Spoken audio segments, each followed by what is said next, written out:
जी, नीलम से सरदार औरंगज़ेब हमें रिपोर्ट कर रहे हैं। मोरखा 15 अप्रैल 2024। तर्जमान district disaster management authority Mohammad Akhtar Ayub के मुताबिक कटन डोगियाँ के रहायशी रहमतुल्लाह की बीवी एक बेटा एक बेटी नाला जागरा में बह गए।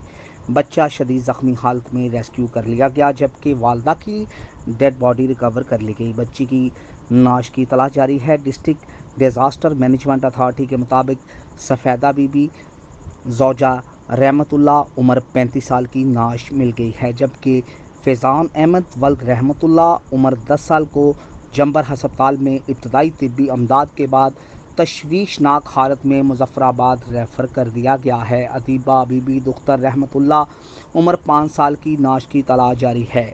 शदीद बारिशों के नतीजे में ज़िला भर के मुतअद्दिद मकामात पर नदी नालों में तगयानी आ गई है, जिससे अमलाक और शहरियों को शदीद ख़तरात लाहक हो गए हैं।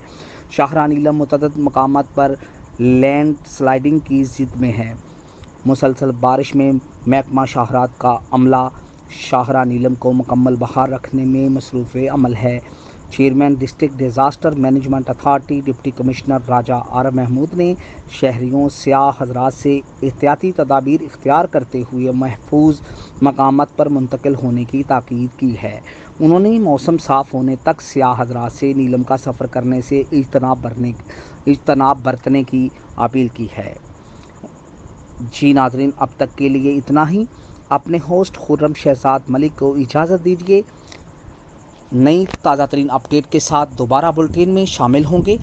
तब तक के लिए आप हमारे चैनल को लाइक, शेयर और सब्सक्राइब करना मत भूलें। पाकिस्तान जिंदाबाद।